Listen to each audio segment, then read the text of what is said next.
بسم اللہ الرحمن الرحیم۔ السلام علیکم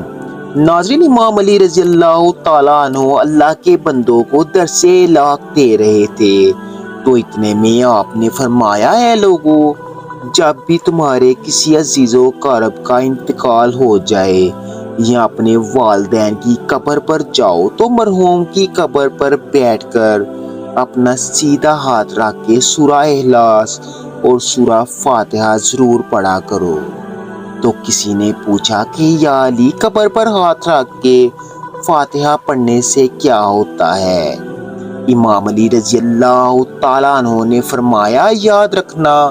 کہ میں نے اللہ کے رسول سے سنا کہ جب کوئی زندہ انسان کسی مرے ہوئے کی قبر پر ہاتھ رکھتا ہے اور پھر سورہ فاتحہ اور سورہ اخلاص پڑھتا ہے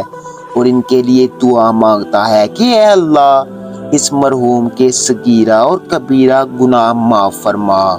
تو اللہ فوراً اس قبر کو روشن کر دیتا ہے۔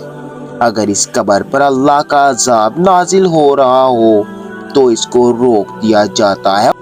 اور اس قبر کو کشادہ بنا کر اس قبر والے کے لیے جنت کی کھڑکی کھول دی جاتی ہے، اور یوں وہ قبر میں موجود مرا ہوا انسان قبر پر ہاتھ رکھنے والے زندہ انسان کے لیے اللہ کے حضور دعا کرنے لگتا ہے کہ اے اللہ، جس نے بھی میری تکلیف کو کم کیا، میرے عذاب کو ختم کیا،